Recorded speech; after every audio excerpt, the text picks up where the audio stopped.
أستغفر الله إن الله كان توابا أستغفر الله إن الله كان توابا أستغفر.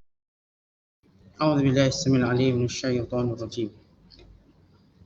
بسم الله الرحمن الرحيم. فآت ذا القربى حقه والمسكين وابن السبيل ذلك خير للذين يريدون وجه الله وأولئك هم المفلحون.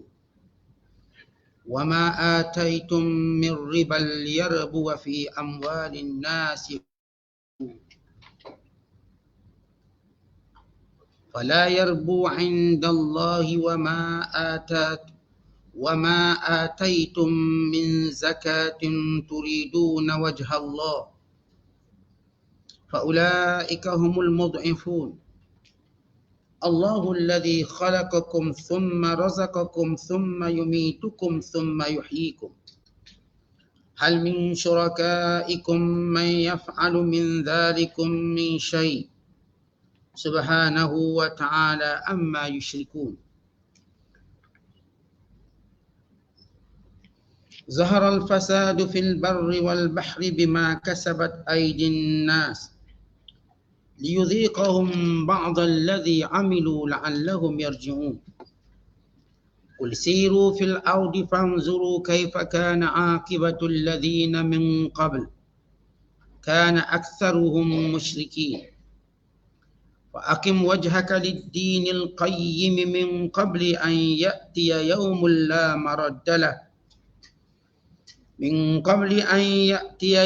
لا مرد له من الله يومئذ يصدعون.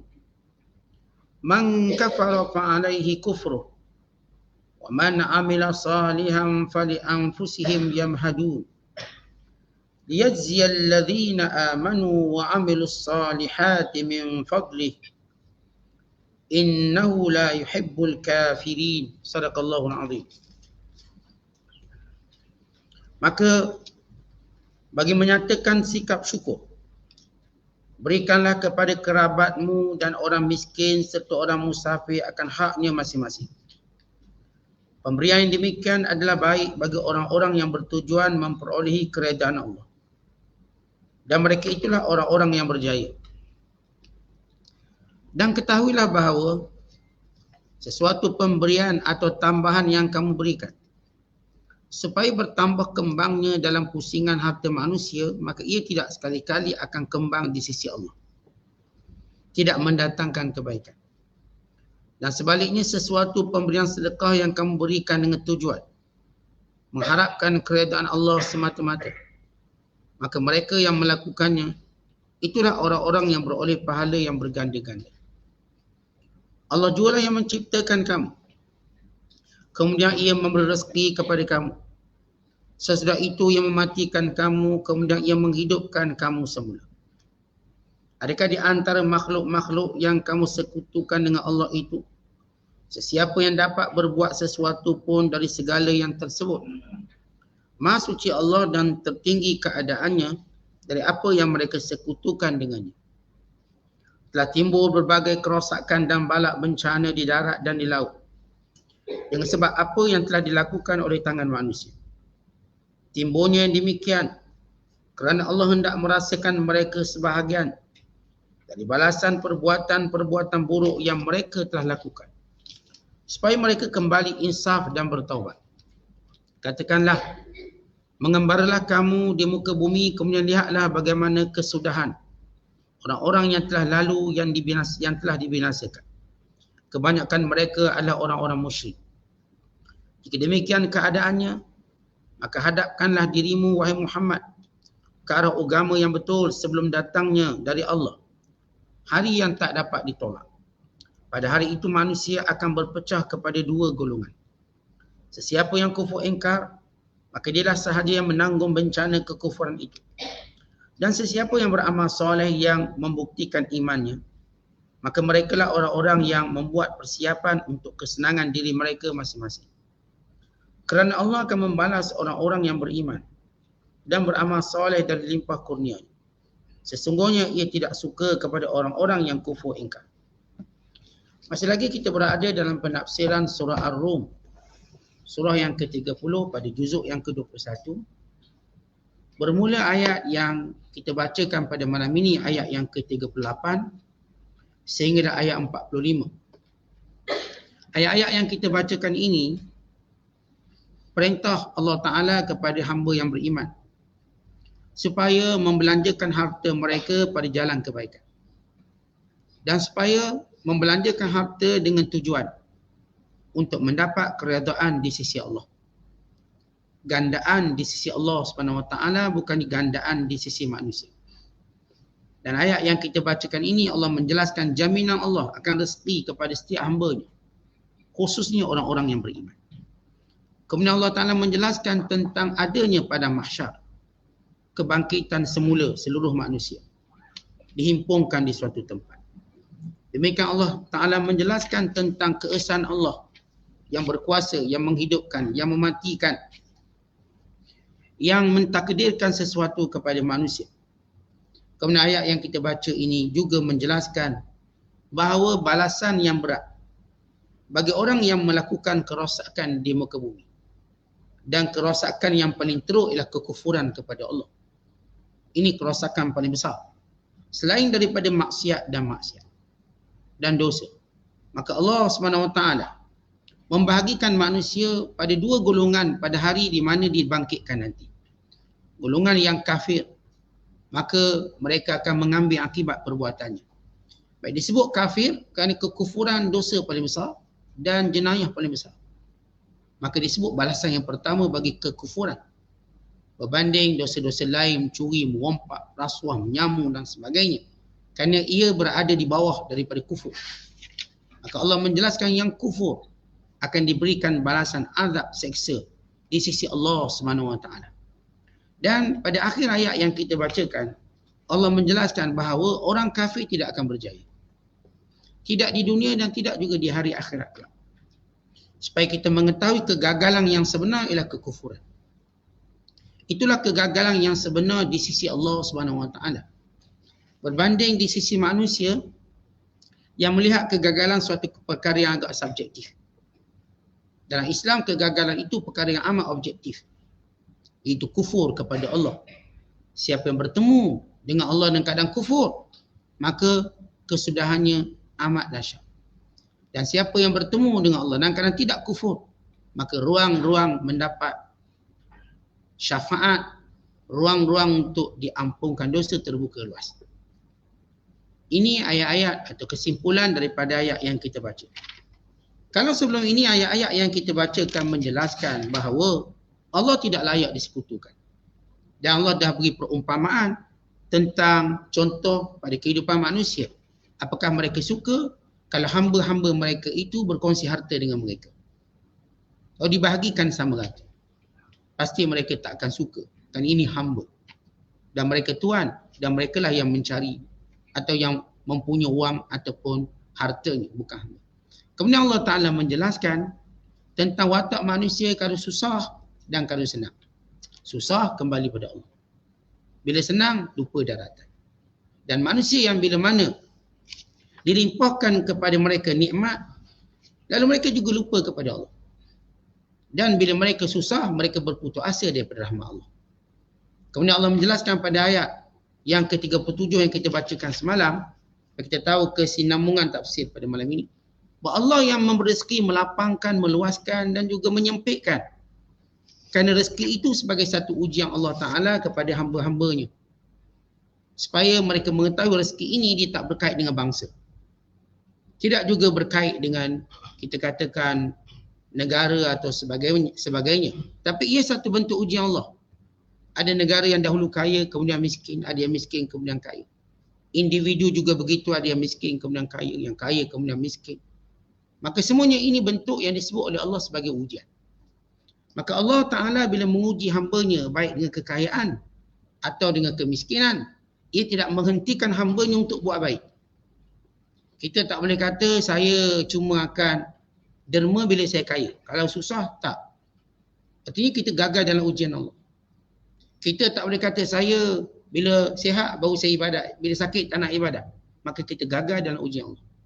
Kita tak boleh kata saya kalau lapang waktu barulah saya nak buat ibadat. Kalau sibuk saya tak nak buat. Kita gagal memahami makna ujian Allah. Allah beri kita lapang, Allah beri kita kesempitan masa. Allah beri kita sihat, Allah beri kita sakit. Allah beri kita muda, Allah beri kita tua. Namun semua ujian ini tidak akan hentikan kita untuk buat baik. Tak boleh hentikan. Maka kalau sekiranya kita kaya, lalu kita hentikan buat kebaikan, maka kita kufur nikmat. Kalau kita miskin, kita hentikan buat kebaikan, maka kita menjadi rugi dunia dan akhirat. Maka kata Allah, fa'atizal qurba haqqahu, dan berikan kepada kaum kerabat akan hak mereka. Wal miskin, dan orang miskin. Wabnas sabil, kata ibnas sabil, maksudnya ialah para tetamu. Di mana-mana tetamu datang, maka kita digalakkan untuk memberi sesuatu pada mereka, makan, minum, bukan tempat tinggal. Maka Allah suruh kita beri hak ini. Kerana ibnus sabil asal maksudnya ialah orang yang terputus bekalan dalam perjalanan. As-sabil artinya jalan. Ibnu anak jalanan. So anak jalan orang yang sedang bermusafir. Bila orang berada dalam musafir, dia berada dalam keadaan susah. Dia mungkin nak cari mana kedai makan. Dia nak cari mana tempat rehat. Mana tempat bermalam. Maka mereka ini sinonim untuk kita fahamkan di sini ialah para tetamu. Seorang tetamu yang datang daripada katakan Kelantan ke Johor. Dia datang dalam keadaan dia orang asing di sini. Maka kita beri hak dia. Tetamu, makan, minum, tempat tinggal. Maka Allah perintahkan kita. Maka kata Allah, berikan kaum kerabat haknya, orang miskin dan juga pada tetamu. Kenapa Allah SWT memulakan dengan kaum kerabat? Kerana kaum kerabat ini ialah orang yang paling berhak untuk kita hubungkan silaturahim. Paling berhak untuk kita memberikan segala pemberian kita. Segala kebaikan kita. Sebab itu diceritakan dalam hadis Nabi SAW, kisah seorang ataupun kisah salah seorang daripada isteri baginda SAW bernama Maimunah radhiyallahu ta'ala anha. Maimunah, dia ada seorang hamba. Maka dia pun memerdekakan hamba tersebut. Itu seorang hamba perempuan. Lalu bila Rasulullah mengetahui dia telah membebaskan hamba, Rasulullah berkata pada Maimunah, isteri baginda, ama innaki law a'taitiha akhwalaki kana a'zama li ajriki. Wahai Maimunah, daripada kamu merdeka hamba tu, kalau kamu beri kepada saudara mara kamu, pahalanya lebih besar. Ini menunjukkan dalam hadis ini bahawa bila kita nak buat baik pada kerabat, pahalanya lebih besar. Bukan lebih besar daripada kita buat baik kepada orang miskin. Atau buat baik kepada mana-mana orang selain pada mereka. Kerana memberi, bersedekah, beri hadiah, menolong, membantu, memberi lebihan rezeki kita ataupun sebagainya kepada kaum kerabat, pahalanya dua kali ganda. Iaitu pahala kerabat kita dan pahala seagama dengan kita. Hatta kalau kaum kerabat itu bukan Islam. Kaum kerabat tadi bukan Islam, maka kita mendapat pahala kaum kerabat. Kerana kita dah sebut silaturahim perkara yang besar dalam Islam. Dia bukan benda yang kecil. Supaya silaturahim ini terus utuh walau mak ayah kita tak ada. Walau kita sudah dewasa dan punya keluarga sendiri. Yang saya katakan kebiasaan kita, bila kita dah besar, dah ada keluarga sendiri, kita lebih cenderung baik dengan kawan-kawan. Dalam bersafir, dalam jalan, dalam bersembang, kawan-kawan. Kita pun lebih ingat kawan-kawan kita. Maka kita lupa bahawa yang punya hubungan kerabat dengan kita lebih dekat dengan kita. Pahalanya dan segala kebaikan. Kerana itu Allah memulakan bila kita punyai kelapangan rezekinya, atau kita ingin membantu dan menolong, atau kalau yang pertama minta tolong dengan kita, yang perlu kita sahut ialah kerabat kita. Allah Subhanahu Wa Taala mengangkat kelompok dan golongan ini sebagaimana hadis Maimunah radhiyallahu taala anha. Kemudian Nabi sallallahu alaihi wasallam menyebut golongan yang kedua yang kita perlu melakukan kebaikan ialah orang-orang miskin. Kita ada harta lalu kita nak berikan ataupun kita nak tolong, maka utamakan orang-orang miskin berbanding orang kaya. Kerana mereka memerlukan. Dan demikian juga golongan yang ketiga yang disuruh kita melakukan kebaikan, melakukan ihsan, ialah orang musafir. Ibnu Sabi saya dah sebut maknanya musafir. Dan makna di sini disebut oleh para ulama tafsir ialah para tetamu. Mereka datang dari jauh ziarah kita. Ni datang daripada Kelantan misalnya. Ni bekas jemaah haji kita dulu sebagai contoh. Ni datang daripada Perlis misalnya. Datang daripada Selangor untuk menziarahi kita. Maka mereka ini dalam kategori Ibnu Sabil. Maka bila dia datang, kita melayani mereka. Beri makan, beri minum, tawarkan tempat tinggal. Kalau rumah kita memang berkelapangan, tawarkan. Kalau tidak, sediakan. Kalau tidak, mudahkan. Tak nak sedia pun duit tak ada. Tolong cari dia. Saya boleh tolong cari homestay paling baik. Harga paling baik. Saya tolong cari.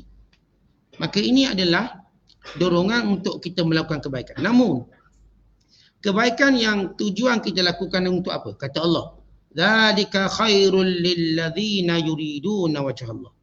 Demikian itu baik bagi orang yang melakukan semua ini kerana mencari redha Allah. Mencari pahala di sisi Allah. Kerana mentaati perintah Allah. Wa ulaika humul muflihun. Mereka lah orang yang sebenar-benar berjaya. Tapi kalau kita beri kepada kaum kerabat atau sebagainya, supaya nanti kita akan dilayani dengan lebih baik. Kita layan tetamu tu, nanti kalau kita pergi tempat dia pula, dia layan kita lebih baik. Atau dia layan kita macam kita layan. Kita tolong orang miskin, nanti kita susah, dia akan tolong kita. Kita tolong kaum kerabat, nanti kita ada masalah, kaum kerabat tolong kita. Sebab kita akan cakap, abang dulu saya tolong abang. Adik dulu saya tolong adik. Kak dulu saya tolong kakak. Maka kata Allah, kalau kita buat ni semua, jangan buat kerana untuk dibalas.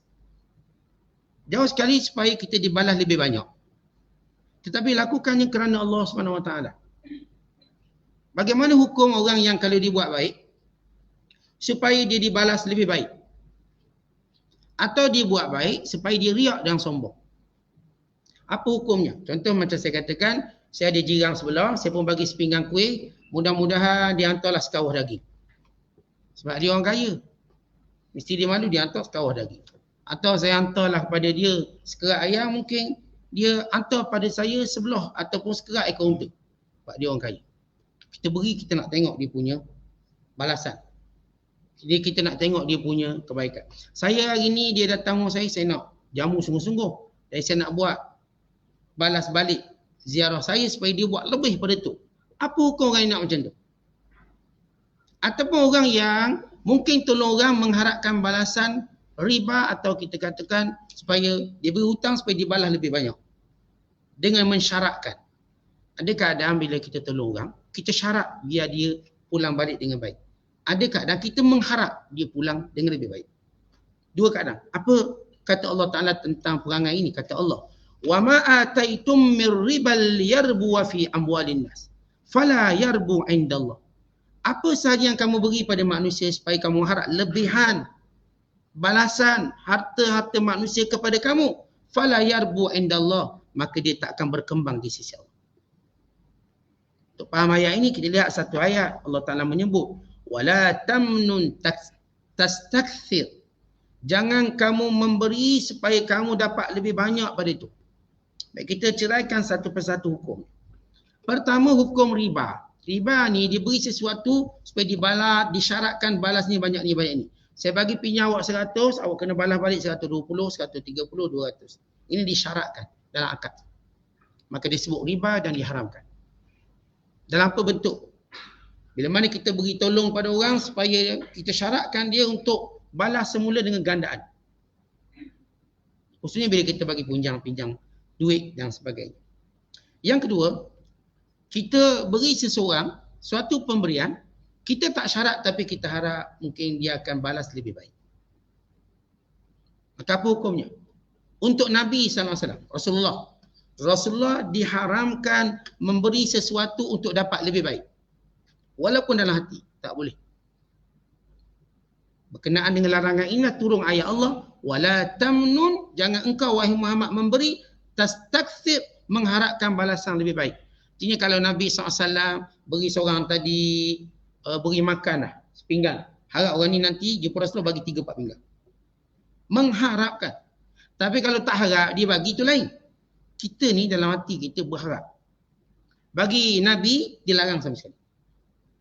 Bagi kita orang yang biasa, Apa hukum kalau kita beri sesuatu, kita tak sebut, kita tak syarat, tapi kita macam mudah-mudahan dia bagilah. Dan saya katakan dia datang rumah saya dah jamu dia biryani kambing. Saya harap nanti saya pergi rumah dia akan layan saya lebih baik. Bukan setakat biryani kambing, kalau boleh biryani semua ada. Semua binatang makhluk Allah dia buat. Beri kat saya. Dengan harapan macam tu. Saya beri dia satu bilik hotel. Nanti kalau saya pergi kat dia mungkin beri saya satu hotel terus. Ini kita dalam hati je berharap, kita tak syarat. Apakah boleh? Harus. Dia berharap demikian tapi pahala tak ada. Jadi kalau seorang tu dia buat baik, dia berharap orang tu beri lebih baik pada dia tanpa syarat. Dia tak sebut syarat, dia berangang lah. Sebab orang ni kan orang yang lebih kaya pada dia, pasti beri lebih baik. Maka dia buat macam tu berdosa tak? Tak berdosa, tapi tak ada pahala. Dia tak dapat pahala. Dengan kebaikan yang dibuat. Sebab itu Allah sebut awal lagi, yang melakukannya kerana mencari keredaan Allah, yang ni yang paling baik. Tapi kalau dia buat, macam saya kata kita hantar sepinggang kuih, mudah-mudahan dia akan hantar kita lagi banyak kuih tu. Lagi banyak dia beri pada kita. Kita hantar dia durian kampung agak-agak, mudah-mudahan dia hantarlah musangking. Tengok dia beli musangking. Kita pun hantarlah durian kampung dulu. Jadi balas tu mesti musangking. Misalnya, ada perasaan tu ada. Dalam hati kita nak, maka batal pahala kita. Tapi dosa tak dosa. Memang setengah manusia dia ada kecenderungan itu. Sebab tu kita bercakap, ingat hari ni hari saya, hari ni giliran saya, esok giliran awak pula. Dia macam tu. Hari ni awak sakit, saya ziarah. Nanti saya sakit, awak ziarah. Dia berharap begitu. Balasan, maka dia tak dapat pahala, dia cuma tunggulah apa yang respon orang tu. Kalau datang tu pun tak datang. Hari ni saya susah, saya tolong awak. Hari ni saya senang, saya tolong awak. Esok kalau saya susah, awak tolong saya. Okay, hari ni saya pergi rumah awak, esok lusa jangan lupa pergi rumah saya pula. Maka dengan kita mengharapkan balasan macam tu, maka pahala kita tak ada di sisi Allah. Dan tak dosa kita harap macam tu. Bahkan setengah kita dah jadikan budaya bercakap macam tu. Ni guys, saya pergi rumah awak tu, esok-esok jangan lupa datang rumah saya pula. Jangan awak buat pula macam saya buat. Kita sentiasa mengharapkan, buatkan lebih baik. Maka kalau kita tak berharap apa-apa, kita tak harap, memang kita beri kerana Allah, kita ziarah dia kerana Allah. Misalnya, tiba-tiba dia ziarah kita. Atau tiba-tiba bila kita ziarah dia buat lebih baik pada kita. Tanpa kita fikir pun benda tu, maka kita kekal dapat pahala dan balasan yang tu. Saya tak haraplah kalau saya pergi rumah dia akan belanja makan nasi. Tak. Saya pun tak susah. Saya siap pesan awak, jangan susah-susah lah. Saya datang nak tengok awak je, sihat ke tak sihat. Tak payah fikir nak masak nasi ke apa. Kita dah pesan kat dia. Tiba tak, dia tetap nak buat lebih baik daripada kita. So, memang orang baik macam tu. Orang baik dia mesti nak buat lebih baik. Tapi kita pula yang berikan kebaikan tak pernah harap macam tu. Kalau anda kata kita pergi rumah dia makan biskut kering pun kita tak kecil. Tak adalah kita pun tulis dalam Facebook. Dia pergi rumah kita biryani kambing, kita pergi rumah dia biskut kering. Saya terus tulis dalam Facebook misalnya. Ni pahala dah tak ada. Jadi tuan-tuan, bila kita buat baik, ingat buat baik itu kerana Allah. Kita kalau ziarah orang kerana Allah, bukan untuk diziarah. Kita tolong orang kerana Allah, bukan untuk ditolong. Kita ziarah di waktu sakit. Bukan tujuan diziarah kita waktu sakit. Andai kata kalau kita sakit, dia tak ziarah, kita pun tak kisah. Kita tak kecil hatilah, biasa je. Kita pun tahu kesibukan masing-masing. Tapi kalau dia sakit, kita nak ziarah dia. Bukan kerana saya katakan dia akan ziarah saya sampai itu atau tidak. Sebab itu kebaikan bukan kita buat kerana orang, tapi kerana Allah. Siapa yang melakukan kebaikan kerana mau membalas kebaikan orang lain, ataupun mau orang lain membalas kebaikannya sepertinya atau lebih baik pada itu, maka dia tidak mendapat pahala di sisi Allah. Ini yang disebut oleh Allah. Fala yarbu indallah, tidak akan berkembang di sisi Allah Ta'ala. Kemudian sesudah Allah menyebut tentang pemberian sunat, maka Allah Ta'ala menyebut tentang pemberian wajib yang perlu diberikan oleh orang beriman. Wa ma ataitum min zakatin turiduna wajhallah fa ulaika humul mudhifun. Orang yang mengeluarkan zakat demi mengharapkan keredaan Allah, maka merekalah orang yang akan digandakan pahalanya 10 kali ganda sehingga 700 kali ganda sehingga gandaan yang Allah Ta'ala kehendaki. Ini menunjukkan kelebihan mengeluarkan zakat. Zakat ni bukan sekadar dia ibadat wajib yang kita maklum. Tapi ramai orang kita, dia jahil. Dia ingat buat ibadat wajib dia tak dapat pahala. Dia cuma lepaskan tanggungjawab dia. Sebab tu dia banyakkan buat benda sunat, dia ingat benda sunat tu yang pahala banyak. Sebenarnya melakukan yang wajib itu pahalanya lebih banyak daripada perkara sunat. Satu solat fardu lebih baik daripada ribuan solat sunat. Sebab itu tidak ada nilai solat sunat kalau kita tinggalkan fardu. Nilai sunat tadi, bila kita buat benda fardu, barulah ada nilai dia. Umpama kita sebut angka 1 juta, nilai 1 juta itu pada nombor 1 depannya, bukan kosong belakangnya. Bila 1 tu hilang, walau kosong dia 6 atau 7, dia tak akan berbunyi juta. Dia berbunyi kosong, kosong, kosong, kosong. Fardu teras. Supaya kita tahu dalam kesibukan kita derma, sedekah, ingat yang wajib utama itu zakat. Mengeluarkan zakat. Maka kita kena perhatikan pergerakan harta kita. Wang simpanan. Ada orang salah faham. Dia ingat wang simpanan dalam bank. Tapi dalam bantal, dalam wallet itu wang simpanan. Kita wang simpanan dalam bank. Zaman Rasulullah mana ada bank. Agak-agak bagaimana definisi wang simpanan zaman Nabi SAW. Sedangkan mereka tak ada bank. Bank ni baru lagi. Benda-benda baru berlaku. Simpanan maksudnya kita simpan, kita tak guna. Imam tuan-tuan simpan bawah bantal. Dalam peti besi kat rumah, dalam bank, dalam pelaburan, itu dan ini, itu simpanan. Maka perlu kita zakat. Maka zakat ini satu benda yang perlu orang beriman sentiasa jaga-jaga. Supaya apa? Supaya dia tidak terlepas daripada kewajiban tersebut. Kata Allah, yang mengeluarkan zakat, mencari redha Allah, maka mereka lah di sisi Allah mendapat gandaan yang banyak. Allahul ladzi, dan dialah Allah yang khalaqakum, menciptakan kamu. Thumma razaqakum, kemudian memberi rezeki kepada kamu. Thumma yumitukum, kemudian mematikan kamu. Thumma yuhyikum, kemudian menghidupkan kamu. Hal min syurakaikum, ada tak berhala-berhala yang kamu sembah? Ada tak sekutu-sekutu yang kamu jadikan sekutu selain daripada Allah? Man yaf'alu min dzalikum min syai', yang buat itu semua? Lepas Allah menyebut tentang apa yang patut kita buat dengan rezeki yang Allah bagi. Tak kira banyak, tak kira sikit. Siap rezeki itu, kalau kita dapat banyak, maka kita beri macam Allah Ta'ala perintahkan pada kita. Yang banyak yang kita dermakan takkan kurang. Yang sikit yang kita simpan untuk tak beri hak Allah Ta'ala tak akan bertambah. Supaya kita faham sifir rezeki. Kita ada rezeki banyak, kalau kita dermakan, kalau kita keluar zakat, dia tak akan kurang. Allah tambahkan dia. Dan kalau kita sikit pula, sikit, lalu kita pun tak nak derma supaya jadi banyak lah. Atau kita tak nak keluar zakat sebab sikit je. Anak zakat tak nak derma, maka dia juga tak akan jadi banyak. Yang banyak yang kita belanjakan pada jalan Allah tak jadi sikit. Yang sikit yang kita duk kedekut tu, dia tak akan bertambah pun. Dia kurang juga. Supaya ibadat dan ketaatan dia bukan dengan syarat. Ibadat itu bersifat mutlak. Sakit, sihat, kaya, susah, muda, tua, sibuk ke tak sibuk. Ibadat itu mutlak. Orang sibuk kena buat ibadat. Orang berpangkat kena buat ibadat sama sebagaimana orang tak ada pangkat. Yang namanya raja dia kena buat ibadat sama macam rakyat mahir. Sama. Dia tak kata aku kalau jadi raja pun nak buat. Atau aku jadi rakyat pun nak buat. Tak. Dia tak ada kaitan dalam peribadatan pada Allah. Dia tak ada syarat-syarat tu. Syaratnya bila kita ni manusia, hamba Allah, itu yang kita kena buat. Jadi salah untuk kita betulkan orang kata, tunggu kaya saya nak pembuah lah. Nanti tunggu sihat saya buatlah ibadat. Tak boleh tunggu sihat. Sebab malakul maut tak tunggu tu. Malakul maut dia tak tunggu kita yang sakit tunggu sihat dulu, barulah nak cabut nyawa. Tak, tengah sakit dia boleh ambil. Tengah sihat pun dia boleh ambil. Tengah kaya dia ambil. Tengah miskin pun dia ambil. Dia tak terikat dengan syarat tunggu yang sakit tunggu baik.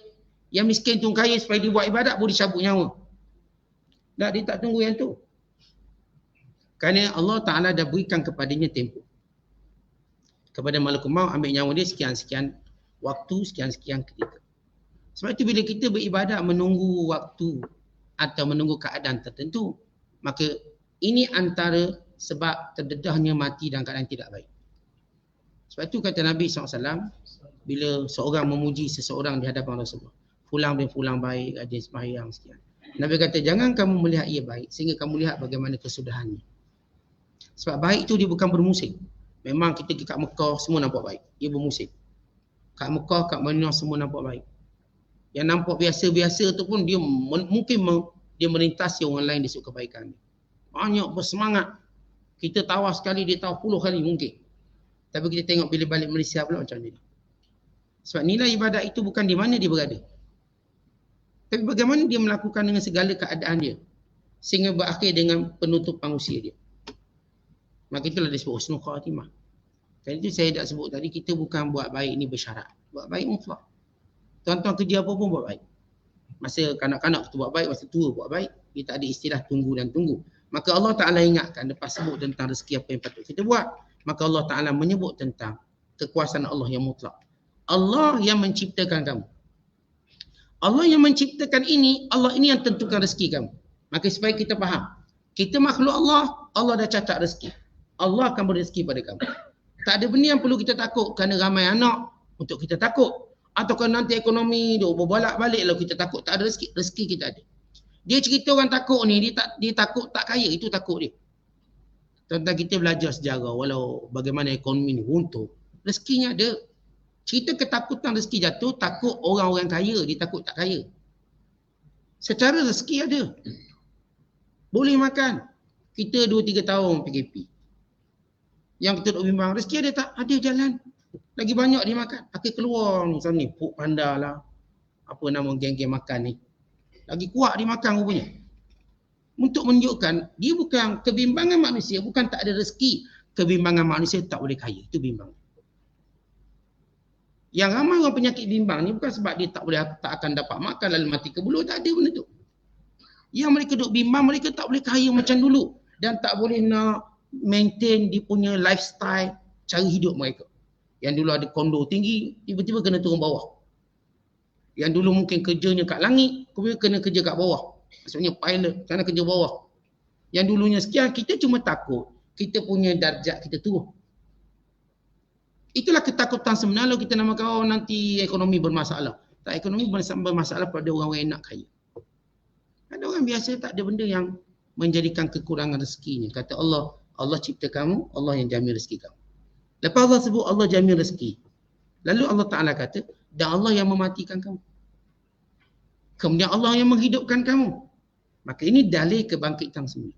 Kata orang kafir, secara umum mereka tak percaya kebangkitan semula. Tapi mereka cuba untuk bangkit semula cara mereka. Macam mana? Di China, misalnya, saintis dia cuba buat beberapa perkara. Yang pertama, buat matahari palsu. Supaya mereka tetap boleh wujudkan matahari sendiri. Yang kedua, mereka buat satu teknologi membekukan mayat. Yang mereka mulakan kajian ini ataupun dia punya eksperimen ini bermula tahun 2015. Yang seorang daripada penyidik pertama China menjadikan dia sebagai bahan eksperimen pertama. Dengan cara mayat ini dibekukan. Dibekukan terus. Untuk mereka nanti satu hari nanti akan hidup balik. Beku, mereka pun letak dalam bilik khas, dalam makmah khas, dengan cecair khas, sekian mereka buat. Bungkus dengan bungkusan khas. Supaya orang ni nanti satu hari nanti, dia hidup macam khayal, macam avatar dia lah. Duduk dalam air batu, hidup balik lepas 3,000 tahun. Kita kata benar, dia akan hidup balik. Kita pun percaya dia akan hidup, tapi bukan hidup macam dia nak. Hidup, yakni kebangkitan semua. Untuk Allah tanya dia. Bukan dia hidup untuk dibuat apa dia nak. Dia akan hidup untuk hari yang apa yang disebut oleh Allah, mahsyar, perhimpunan. Benda tu asal orang Islam percaya lama dah, tak payah nak kaji. Memang manusia akan hidup balik. Tapi bukan hidup macam kamu nak. Itu dibekukan, nanti hidup macam dia nak. Dia anak balik, kahwin balik. Kan? Kita semua makhluk akan dihidupkan balik. Tetapi dihidupkan untuk kita dihisap. Untuk bertanggungjawab atas setiap perbuatan kita buat. Bukan kita hidup untuk apa yang kita nak buat. Yang asas cara hidup tu ada. Tapi nak hidup cara mereka. Yang itu mereka buat. Yang negara lain pun sama. Ada satu negara di Eropah pun buat benda yang sama. Beku mayat mereka. Organ tu biar baik lagi. Satu hari nanti mungkin dia akan hidup. Seolah-olah kerana mereka pergi teori. Ada seorang orang kafir ni duduk lelong dalam ceramah dia. Saya dengar. Kerana dia menganggap mati tu cuma tidur. Bila mati tidur, dia yakin benda tu satu hari dia akan sedar. Dia mesti akan sedar. Macam tuan-tuan tidur nak kuliah, nanti akan sedar. Dengar wallahualam dia akan sedar. Seolah macam tu. Jadi gambaran mereka, mati ni ialah tidur, nanti mereka akan bangkit. Jadi asas bangkit itu percaya, tapi bangkit cara mereka. Kerana itu Allah jelaskan dalam Quran sejelas-jelasnya. Ya kamu memang Allah akan hidupkan balik, kamu jangan bimbang. Kamu Allah matikan dan Allah akan hidupkan kamu. Tapi hidup bukan hidup macam kamu nak. Hidup untuk kamu dihisap. Sebab itu Allah kata, hal min syurakaikum, ada tak yang kamu sembah selain aku tu? May yaf'alu min dzalikum min syai'. Yang boleh buat benda ni, ciptakan, beri rezeki, kemudian matikan, kemudian hidupkan. Ada tak? Tentang benda ni secara saya katakan yang menyembah selain Allah, mereka tidak ada definisi Tuhan yang sebenar. Kalau kita kata apa definisi Tuhan? Tuhan tu apa definisi dia? Dalam kamus yang mereka tahu. Tuhan suatu kalimah menunjukkan yang berkuasa mutlak. Maka itu Tuhan. Tuhan merujuk kepada sifatnya tidak memerlukan, tetapi dia diperlukan. Tuhan sifatnya ialah mencipta, bukan diciptakan. Tuhan sifatnya dia memberi, bukan menerima. Maka ini sifat Tuhan. Kamu sendiri setuju dengan takrifat definisi ini. Tapi bagaimana berhala-berhala itu? Kalau kamu melayakkannya jadi Tuhan, atas label mana? Dia menghidupkan? Tak ada. Dia mematikan? Tak ada. Dia bagi rezeki? Pun tak ada. Dia menciptakan? Pun tak ada. Apa yang dia ada? Apa keabsahan berhala-berhala ini? Atas sekutu Allah untuk dijadikan Tuhan. Siapa yang lantik dia Tuhan? Akhirnya mereka kata, ini nenek moyang kami punya kerja. Kami ikut nenek moyang. Baik, tepikan nenek moyang seketika dan kamu ada akal. Kerana kita tak pernah dijadikan sebagai manusia yang cuma ikut apa orang buat. Sebab kita masih ada akal untuk berfikir selain pada itu. Orang kata beratur. Ya, kita beratur. Tapi dalam beratur kita mungkin duduk. Tapi kita masih beratur. Kita boleh duduk lah. Ada akal kita boleh fikir sikit. Orang kata beratur. Ya, kita beratur tapi kita keluar sejak barisan tadi. Beli makanan nanti masuk balik. Kita tak keluar dengan makna beratur. Otak kita kan berfungsi. Kalau pun letak satu arah ni, adalah cara kita. Maka bagaimana kamu kata nenek moyang kamu yang menyebabkan kamu sembah berhala? Cuba fikir sejenak. Barangkali nenek moyang kamu sama macam kamu juga ikut yang di atas, ikut yang atas. Akhir mana penyelesaian? Sedangkan dia kekal bukan Tuhan. Seperti saya katakan, akhirat kelak tuan-tuan. Dia pada permulaan Islam atau pada permulaan zaman, golongan-golongan ini memang diberi ruang untuk kamu buat dan kami izinkan. Tapi sampai satu masa dekat kiamat tak diizinkan. Sebab kebodohan ini kebodohan yang kamu tak nak rawat. Sampai bila? Sampai bila kamu nak kata patung ini Tuhan? Sebab itu bila Rasulullah meruntuhkan patung-patung di Mekah.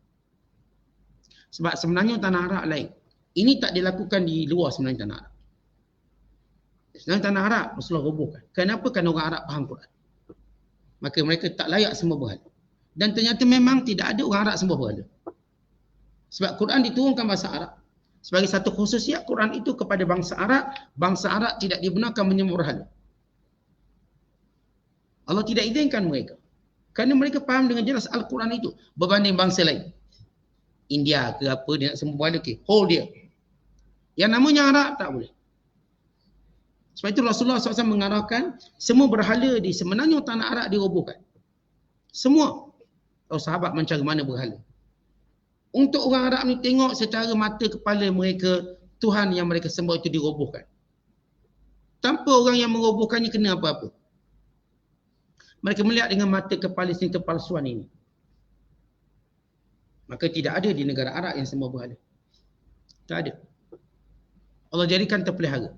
Kenapa? Sebabnya Al-Quran dalam bahasa Arab. Hujah-hujah tentang ketuhanan jelas bagi mereka. Ada pun yang lain daripada bangsa Arab. Yang masih menyembah berhala, orang Melayu sembah berhala. Macam di Bali, Indonesia. Melayu sembah berhala, Hindu. Ada orang India yang sembah berhala di India.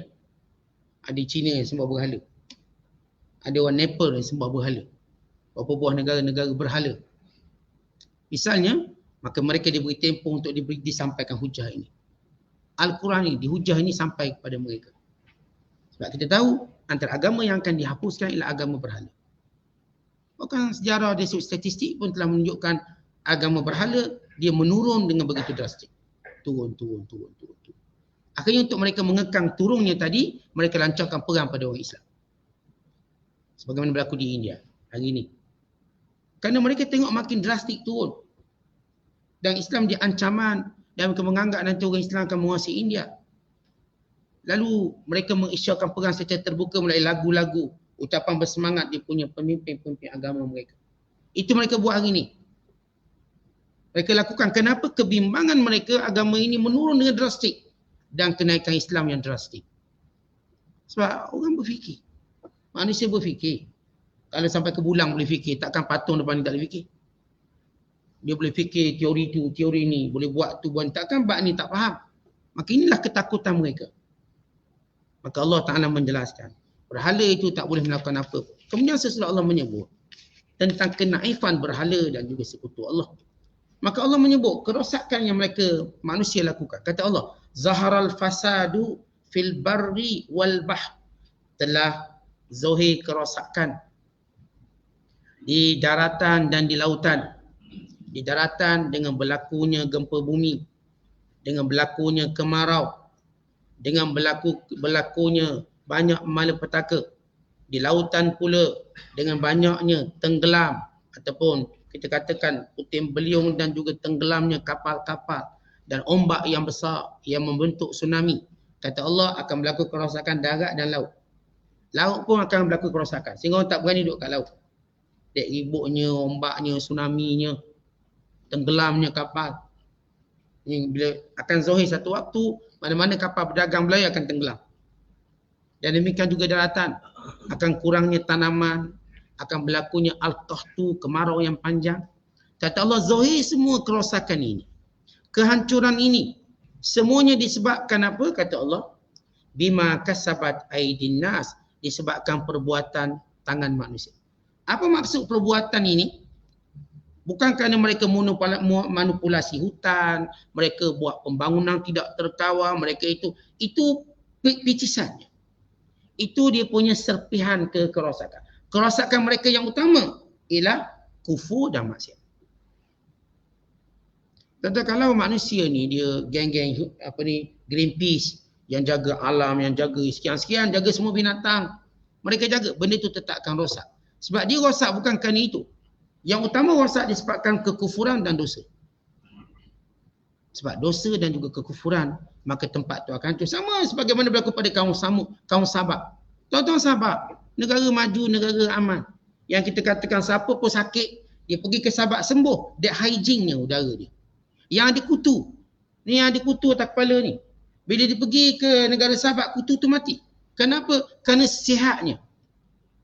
Segar udara di situ. Ini Sabak. Apa cerita kehancuran Sabak? Dengan kiri kanannya pokok buah. Kiri kanan, perjalanan yang jauh jadi dekat. Allah sebut surah Sabak untuk kita tadabbur sama-sama surah Sabak.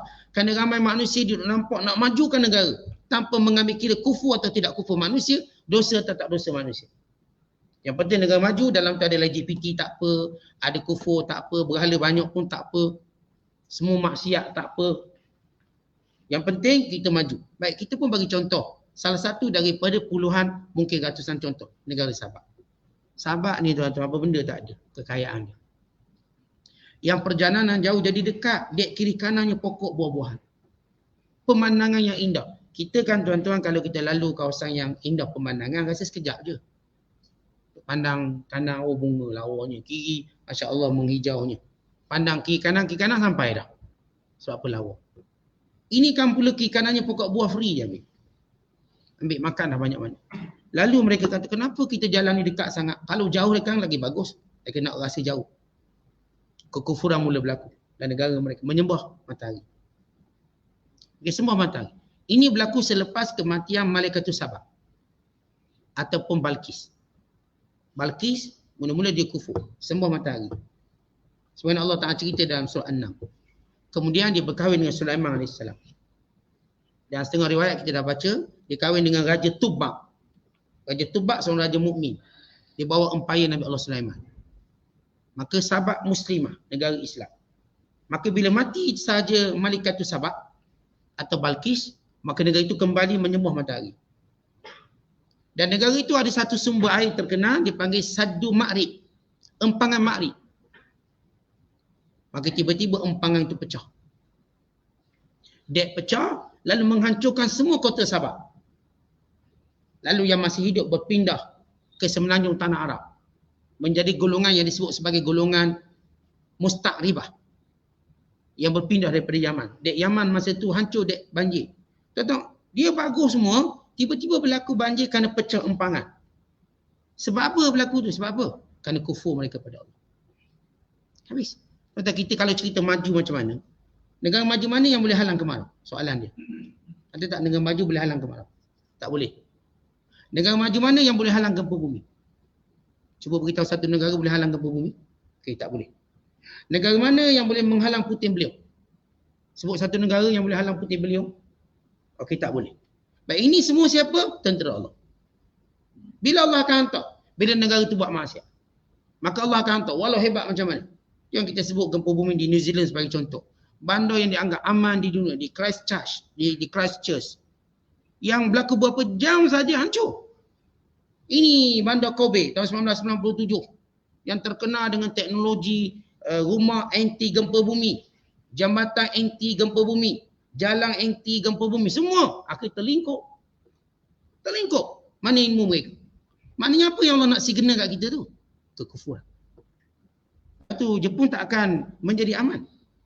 Walau dia hebat dia tak akan jadi aman. Akan datang malapetaka sebab dia kufur. Melainkan dia akan beriman. Dia pun buat filem pun tak aman. Filem ni filem Ultraman memang hancur je lah. Keluar sasa. Mana aman? Dia pun takutkan dirinya sendiri. Sebagaimana negara Amerika sama, dia buat filem takutkan negara dia sendiri. Akan berlaku banjir lah itu. Dia takutkan serangan lipas lah. Dia buat semua filem-filem yang rosakkan, yang menakutkan, yang akan menunjukkan negara dia akan hancur. Dia buat filem zombie lah. Dia buat sendiri. Kan dia tahu negaranya akan binasa. Artinya kekufuran, maksiat sebab kebinasan utama. Bukan kita tak reti matematik. Itu pun dia sampingan. Bukan sebab kita tak reti meniaga, itu sampingan. Yang Allah sebut ini, bima kasabat aidin nas, dengan sebab perbuatan tangan manusia, yakni kufur dan dosa. Baik, apa lagi kata Allah? Liyudhiqahum ba'dallazi amilu la'allahum yarji'un. Itu sebagai satu kesakitan dunia untuk mereka rasa sebelum mereka diceritakan kesakitan akhirat kelak supaya mereka kembali taubat dan beriman. Itu bila kaum Nabi Nuh, negara maju kena kemarau teruk. Nabi Nuh kata kalau kamu beriman pada Allah, benda ni kembali pulih balik. Back to normal. Tak nak juga. Itu juga yang berlaku kepada Nabi Allah Syuaib. Kepada kaumnya. Kalau kamu ni beriman pada Allah, tak akan kena, tak apa, nantilah. Ini panas kejap je kata mereka. Kepanasan yang melampau. Sehingga mereka terpaksa keluar dari rumah mereka. Panas. Sehingga mereka nampak satu awan yang mendung. Tak apa, kita berteduh. Nabi Syuaib ni dia ingat kita akan binasa. Kita ada teduhan. Akhirnya awang yang disangka tempat berteduh mengeluarkan api dan membakar mereka. Habis mati. Dan mana ada orang boleh selamat daripada azab Allah? Yang saya sebut tadi, kita sehebat mana negara kita, kalau banjir datang, siapa boleh tolong kita? Kalau banjir datang. Askar boleh tolong? Polis boleh tolong? Tak. Dengan dia lemah macam kita.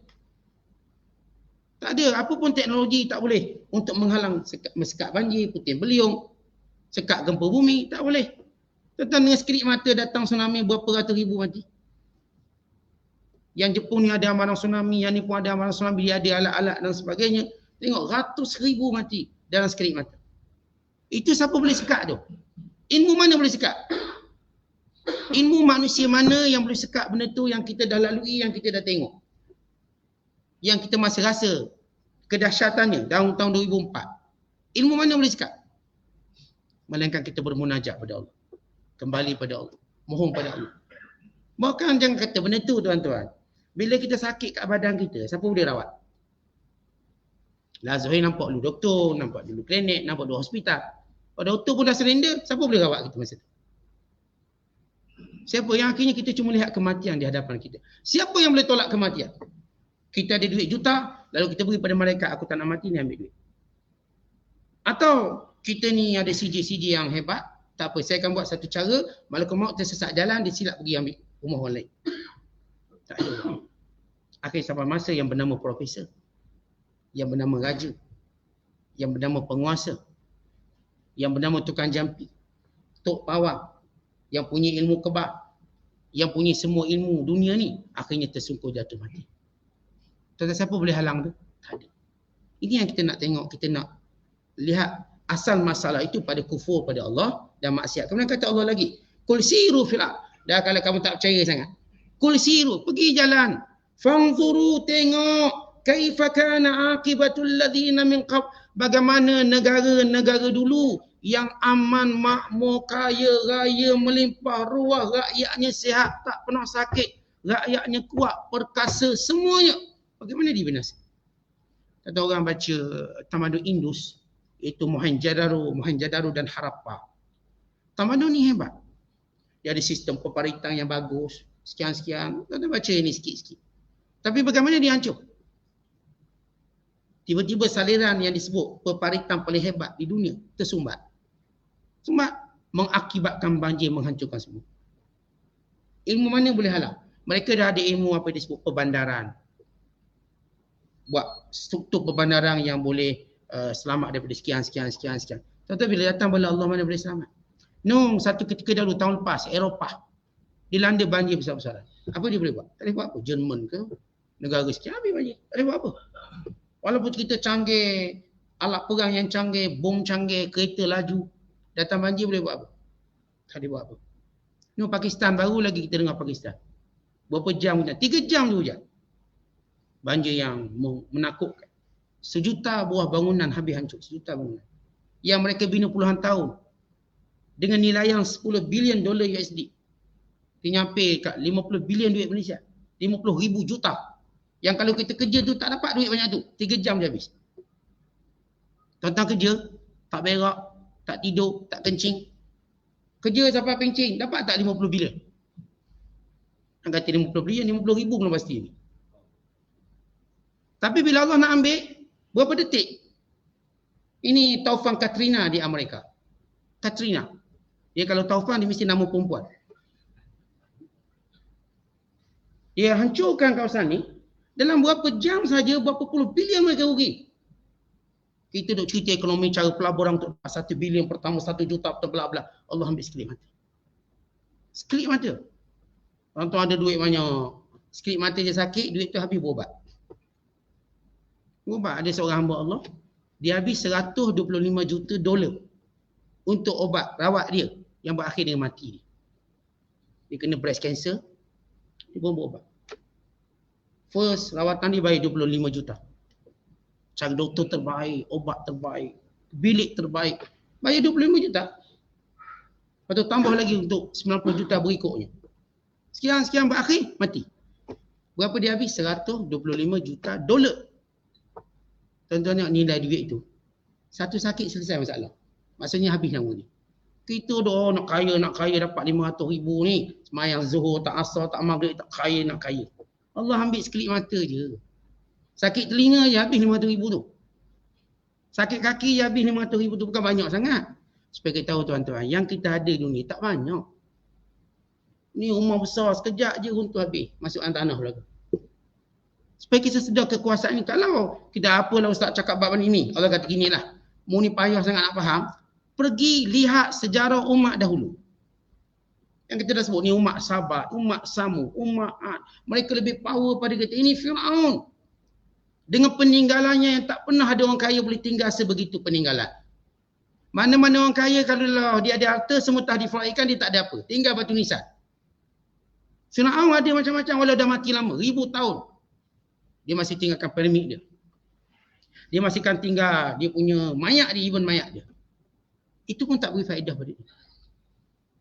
Dengan kehebatan tamadun Fir'aun, langsung tak beri faedah pada dia. Mana dia? Mati. Tunggu hukuman daripada Allah. Tentang kita ni manusia kerdil yang tunggu esok lusa mati. Lalu kita lupa bahawa maksiat paling besar, kufur dan maksiat kita pada Allah. Itu masalah kita. Sebab tu saya selalu sebut, ramai mana pemimpin kita nak ajak kita faham isu ni. Semua pemimpin kita duk cerita tentang sara hidup je. Tentang duit je. Dia cerita-cerita, last kali yang kaya dia juga bukan kita juga. Dia umpang je kita. Dia cerita dia nak tolong rakyat. Tapi rumah dia pun dah berjuta, nak tolong kita macam mana? Tak mungkin dia dapat tolong dengan betul. Kerana pemimpin yang jujur itu dia ajak apa yang Allah suruh dia ajak. Maka dia lah yang jujur. Yang saya kata ketakutan kita sebenar tuan-tuan. Bukanlah takut tak cukup makan, tak cukup. Bukan itu ketakutan sebenar. Takut kita ialah bagaimana nanti kita menghadap Allah. Bagaimana nanti kita dalam kubur seorang-seorang. Itu takut tu. Kat dunia tuan-tuan takut apa? Takut tak dapat bayar sewa rumah. Jangan takut. Takut sah anak-anak sekolah nanti tak ada duit. Jangan takut. Yang kita takut tuan-tuan, bagaimana nanti malam pertama kita dalam kubur. Cuba pejam mata sikit. Bayangkan ni malam pertama kita di alam kubur. Menunggu datangnya Munkar dan Nakir soal kita. Ataupun pejam mata sikit, tunggu hari terakhir kita hidup di dunia, datang malakul maut. Apakah ditanya CJ Universiti kita kat mana? Atau ditanya kita berapa simpanan kamu dalam bank? Atau ditanya kita apa pingat-pingat yang pernah kita perolehi di dunia untuk dimerengangkan cara mencabut nyawa kita. Ataupun yang ditanya tentang kebaikan kita. Sebab kita dah baca hadis tentang datang malakul maut datang bersamanya malaikat pencatat kiri dan kanan, rakib dan atid. Lalu kalau kita buat baik, malaikat ni kata, untunglah kamu. Sepanjang kami hidup dengan kamu orang baik. Kami catat benda yang baik. Tapi kalau sebaliknya datang malaikat catat, habislah kamu. Binasalah kamu. Sepanjang kami hidup dengan kamu, kejahatan je kamu buat. Kamu lalai dari Allah. Sebab tu saya katakan duk cerita dunia lebih sangat. Cuba fikir pejam mata, jangan lihatlah malakul maut duduk depan kita. Agak-agak malakul maut dia tanya apa kita. Dengan cara insaf. Dan kemudian pejam mata lagi, lihat kita diusung, dimasukkan dalam kubur yang penuh kegelapan. Agak-agak Munkar dan Nakir tanya apa kita. Apa yang ditanya? Dan ingat pada hari kita dibangkitkan nanti. Apa yang menjadi nilainya? Sebab itu Allah sebut kerosakan sebenar ialah kekufuran. Kata Allah, kana aktsaruhum musyrikin. Banyak mereka ini kekal mensyirikkan Allah. Fa aqim wajhaka lid-dinil qayyim. Kata itu wahai Muhammad, tetap teguhlah kamu untuk berada dalam agama yang benar ini. Min qabli an ya'tiya yaumun la maradda lahu min Allah. Sebelum datang satu hari kamu tak boleh pulang lagi ke dunia. Kat sini sibuklah jaga agama kita yang betul ini, yang benar ini. Sibuklah beramal dengan agama yang benar ini. Kerana sebelum sampai hari kita tak akan dipulang balik ke dunia. Yauma idzin yasaddaun. Pada hari yang waktu itu manusia akan berpecah menjadi beberapa golongan ataupun dua golongan. Man kafara fa alaihi kufru. Lihat apa yang Allah sebut. Jenayah pertama yang Allah tanya, dan ini jenayah paling besar, kufur. Kufur. Bukan rasuah. Bukan minum arak. Bukan berjudi. Bukan sekian-sekian. Pertama, kufur. Bukan bermaksud kita kata rasuah tak ada, haram. Rasuah haram. Minum arak haram. Menganiaya orang haram. Menipu haram. Menolong penyambung haram. Kita kata bahasa yang sama. Kita tak pernah ubah benda tu. Tapi kita nak tahu apa yang lebih besar pada tu. Yang ni yang saya kata tak boleh ampun. Apa dia? Kufur pada Allah. Tak boleh ampun. Orang yang rasuah menyambung dia boleh ampun. Kadang-kadang Allah belum ampun, ada orang dah ampun dia. Boleh ampun. Tapi yang namanya kufur tak boleh ampun. Sebab itu Allah mulakan dengan man kafara. Yang kafir dulu di dunia, fa'alaihi kufruh. Rasakan akibat kekufurannya.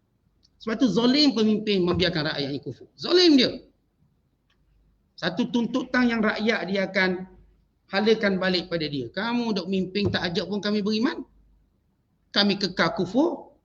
Bahkan kamu pun tak nampak kami salah asalkan kami bersama kamu untuk menyokong ideologi kamu, menyokong perjuangan kamu. Mana ruang untuk kamu ajak kami beriman? Sebab itu kita lihat bagaimana Nabi SAW sibuk ajak orang beriman. Sibuk. Para sahabat sibuk ajak orang beriman.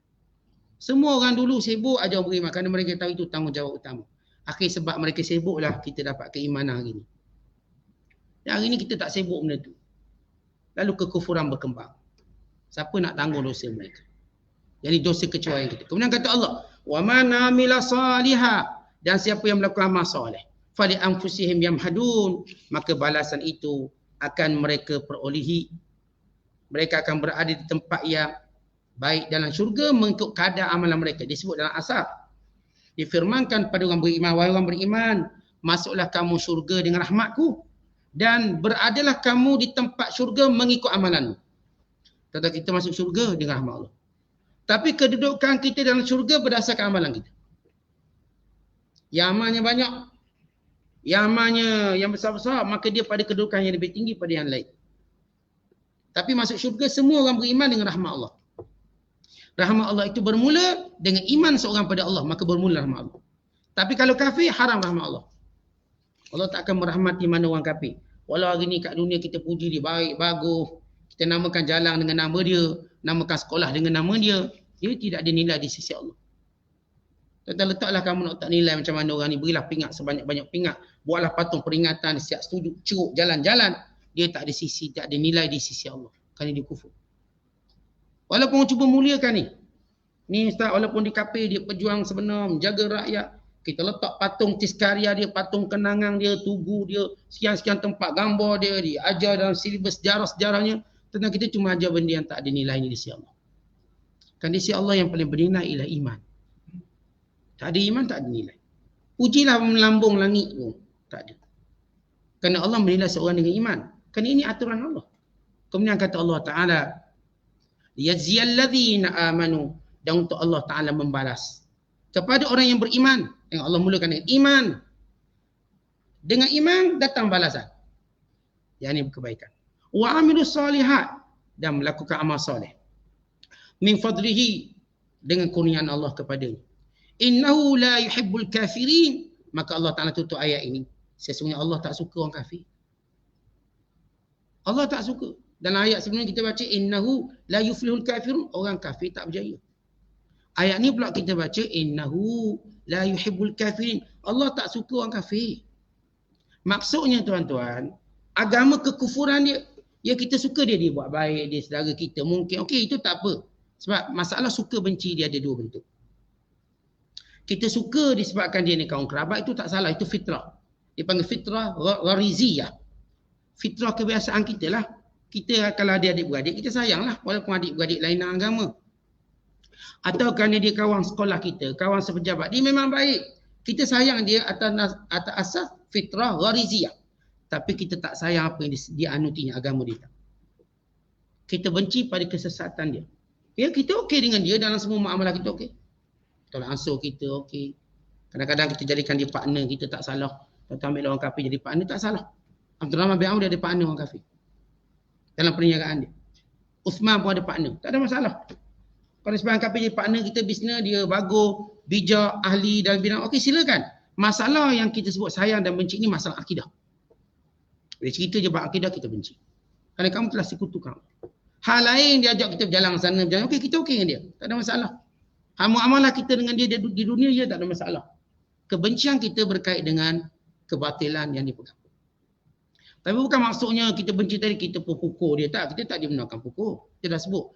Tuan-tuan, orang Islam ni, Allah haramkan kita menganiaya walaupun orang kafir, walaupun binatang. Tak boleh kita sebab dia kufur kita pun pukul dia. Tak boleh. Kita disuruh dakwah. Pukul tak boleh, benci dia tak boleh, perobok dia tak boleh. Dakwah. Dakwahnya mengajak dia dengan baik. Itu asas supaya kita tahu. Bukan maknanya kita benci kekufuran, kita nampak dia, kita pun nak pukul, kita pun nak bunuh dia. Okay, kita nak menang dalam pilihan raya supaya kita nak bunuh dia semua. Bukan. Tidak pernah diajar begitu. Kita akan buat baik pada dia, beri hak dia. Dia nak berniaga, nak silakan. Nak rumah ke, nak tanah, silakan, itu hak dia. Yang kita maksudkan ialah kebencian dalam anutan dan agama ini. Apakah maksud kita nak tutup rumah berhala? Pun bukan. Bukan bermaksud, oh, okey, kita benci, kita akan tutup, kita akan bakar. Okay, semua pergi bakar rumah. Tak, pun bukan. Kebencian kita berkait dengan kesesatan yang mereka lakukan. Sebab itu orang Islam, kerana kebencian mendorong untuk kita mengajak. Macam ginilah, tuan-tuan, kita benci gagal. Macam mana tuan-tuan benci gagal? Benci sungguhlah. Kerana benci gagal lah kita bersungguh buat kerja. Bukan maksud benci gagal kita tumbuk gagal tu, kita tak tumbuk gagal tu. Benci kita gagal, kita tak nak. Nanti gagal, kita akan terhina. Lalu kita berusaha sungguh-sungguh supaya kita berjaya. Sama juga benci kekufuran. Artinya kita berdakwah sungguh-sungguh sehingga dia tahu, faham. Inilah Islam yang menyelamatkan kamu. Kita nak selamatkan dia.